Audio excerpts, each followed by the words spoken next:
வந்து எல்ஜி பந்து முன்னாடி என்னை அடிச்சு இது பண்ணாங்க. மாஜி விஜயபாஸ்கர் திடீர் தலைமறைவு.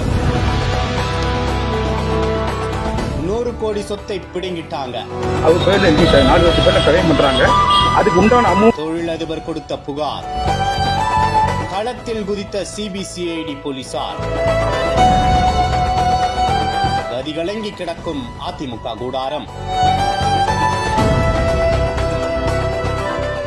கரூர் மாவட்டம் மண்மங்கலம் தாலுகா குப்பிச்சிப்பாளையத்தைச் சேர்ந்தவர் பிரகாஷ்.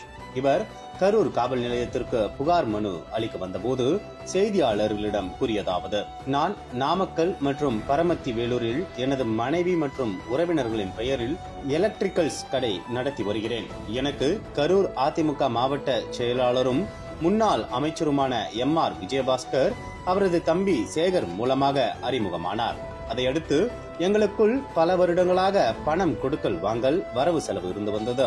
MR விஜயபாஸ்கர் போக்குவரத்து துறை அமைச்சராக இருந்த பொழுது அவரது உத்தரவின் பேரில் அவருடைய பினாமிகள் மூலம் எடுக்கப்பட்ட அரசு கான்ட்ராக்டுகளுக்கு எலக்ட்ரிக்கல் மெட்டீரியல் நிறைய அனுப்பினேன். அவர் அமைச்சராக இருந்த பொழுது முன்னாள் அமைச்சர் விஜயபாஸ்கர் அவரது தம்பி சேகர் மற்றும் அவர்களது உறவினர்களுக்கு நேரடியாக பணமாகவும் 10 கோடி ரூபாய் வட்டிக்கு கடனாகவும் கொடுத்திருந்தேன். மேற்படி கடனாக கொடுக்கப்பட்ட தொகைக்கான மாத வட்டி ரூபாய் 15 லட்சத்தை கடந்த 2023ஆம் வருடம் ஜூன் மாதத்திலிருந்து தொடர்ச்சியாக 6 மாதங்கள் தராமல் இருந்து வந்ததால் அவர்களிடம் 2024ஆம் வருடம் ஜனவரி மாதத்தில் கொடுத்த பணத்தை வட்டியுடன் சேர்த்து கண்டிப்பாக திருப்பி கொடுக்க வேண்டும் என்று கரூரில் அவரது வீட்டிற்கு சென்று கேட்டேன். அப்போது MR விஜயபாஸ்கர் என்னை அவதூறாக திட்டி பணம் தர முடியாது என கெட்ட வார்த்தையால் திட்டி அனுப்பிவிட்டார்.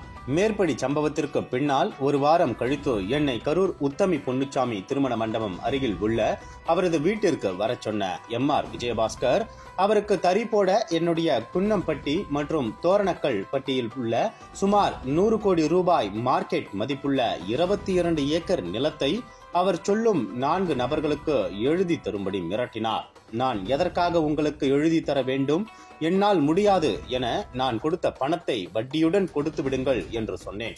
உடனே ஏண்டா பரதேசி நாயே, நான் அமைச்சராக இருந்த பொழுது என் செல்வாக்க பயன்படுத்தி உன் வியாபாரத்துல கொள்ளை லாபம் அடித்து வாங்கிய சொத்துக்கள் தானடா அதெல்லாம், எழுதி கொடுக்க சொன்னால் முடியாது என்கிறாயா என்று சொல்லி என்னை கன்னத்தில் அடித்து எனக்கு கொலை மிரட்டல் விடுத்தார். பின்னர் அங்கிருந்த அவரது குடும்ப நபர்கள் மற்றும் அங்கிருந்த அடியாட்கள் என்னை அடித்தும் எட்டி உதைத்தும் கீழே தள்ளி கொலை மிரட்டல் விடுத்து தரையில் உட்கார வைத்தனர். இதனால் கடந்த பிப்ரவரி மாதம் எனது மகள் சோபனா பெயருக்கு எனது சொத்துக்களை செட்டில்மெண்ட் எழுதி வைத்தேன். ஆனால் விஜயபாஸ்கர் மற்றும் அவரது ஆதரவாளர்கள் எனது மகள் சோபனா மற்றும் என் மனைவியை மிரட்டி போலி ஆவணங்களை வழங்கி மோசடியாக சொத்துக்களை பதிவு செய்துள்ளனர். இது குறித்து சார் பதிவாளர் அலுவலகத்தில் பத்திரப்பதிவை ரத்து செய்ய மனு அளித்தேன். அச்சத்தின் காரணமாக இதுவரை போலீசில் புகார் அளிக்காத நிலையில் எனது உயிருக்கு ஆபத்து ஏற்படலாம் என்பதால் சம்பந்தப்பட்டவர்கள் மீது நடவடிக்கை எடுக்க வேண்டும். எனக்கும் எனது குடும்பத்திற்கும் பாதுகாப்பளித்து மோசடியாக அபகரிக்கப்பட்ட 100 கோடி ரூபாய் சொத்தை மீட்டு தர வேண்டும், இவ்வாறு கூறியுள்ளார். இது குறித்து கரூர் மாவட்ட மத்திய குற்றப்பிரிவு போலீஸ் விசாரணைக்கு உத்தரவிடப்பட்டது. இதையடுத்து மத்திய குற்றப்பிரிவு போலீசார் வழக்கு பதிவு செய்து விசாரணை நடத்தி வந்தனர். இந்த விவகாரத்தில் முன்ஜாமீன் கேட்டு விஜயபாஸ்கர் கரூர் மாவட்ட முதன்மை அமர்வு நீதிமன்றத்தில் மனு தாக்கல் செய்துள்ளார். இந்த மனு நீதிமன்றத்தில் விசாரணைக்கு வந்தது.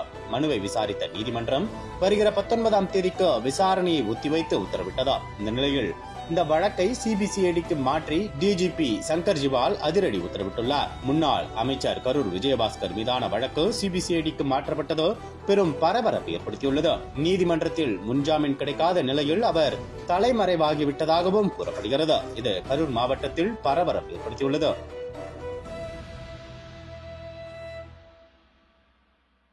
கவுலுக்கு இப்போ மிக மாவட்ட செயலாளர் அதிமுக மாவட்ட செயலாளர் முன்னாள் அமைச்சரான MR விஜயபாஸ்கர் நான் நீண்ட கால நண்பராக இருந்தோம். குடுக்கல் வாங்க நிறைய பண்ணிகிட்டு இருந்தோம். பண வசூலாம் பண்ணிகிட்டு இருந்தோம். அக்கௌண்ட்லையும் பண்ணோம், ரொக்கமாகவும் பண்ணிகிட்டு இருந்தோம். சில பினாமி மூலியமாகவும் அவரும் மெட்டீரியல் நிறைய எங்கிட்ட சாமானும் மெட்டீரியல் நிறைய எடுத்தாங்க. இதனால் வரைக்கும் எனக்கு இன்னும் அதிகம் என்ன பணம் வந்ததில்லை. இந்த மெட்டீரியல் எடுத்ததுனால கொஞ்சம் பழக்கவழக்கம் அதிகமாக இருந்துட்டு இருந்தது ரெண்டுத்துக்கு. இவங்க என்ன பண்ணுறதுன்னா கொஞ்ச நாளைக்கு முன்னாடி லூம்ஸ் போடுறேன் அப்படின்னு சொல்லி என் இடம் வந்து குன்னம்பட்டி கோணக்கல்பட்டியில் இடம் 22 ஏக்கர் இருக்குது. அந்த 22 ஏக்கர் வந்து ரூம்ஸ் போடணும். எந்த வில்லேஜ்னா அது?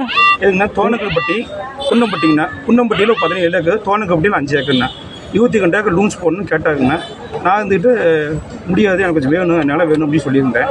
உடனே என்ன சொன்னாங்கன்னா, கொஞ்சம் அந்த டைமில் என்னை மிரட்டிக்கிட்டு ரொம்ப இது பண்ணாங்க. நிலத்தை எழுதி வை அப்படின்னு சொன்னாங்க. நான் முடியாதுன்னு சொன்னேன். உடனே என்ன பண்ணாங்க, என்னுடைய சகல பையன் உதவின்னு சொல்லி அவகையும் தன்னுடைய அடியாள கூட யுவராஜ் என்று சேர்ந்து அவங்க பேர் எழுதி வை அப்படின்னு சொன்னாங்க. அவங்க பிஸ்னஸ் பார்ட்னர் போட்டு பண்ணலாம் அப்படின்னு எழுதி வைனாங்க. அதுவும் முடியாதுன்னு சொன்னேன் நான். உடனே என்ன பண்ணாங்கன்னா, நான் என்ன பண்ணேன், இவங்க பயந்துட்டு மறுபடியும் என்னை வந்து வீட்டில் வந்து வாங்கல் காட்டுவது வந்து என்னை வந்து வீட்டுக்கு பின்னாடி கூட்டிகிட்டு போய் நான் அப்பா நானும் இருக்கையில் இவங்க என்னை சகல பையனை கைக்குள்ளே போட்டுக்கிட்டு 2 பேரும் சேர்ந்து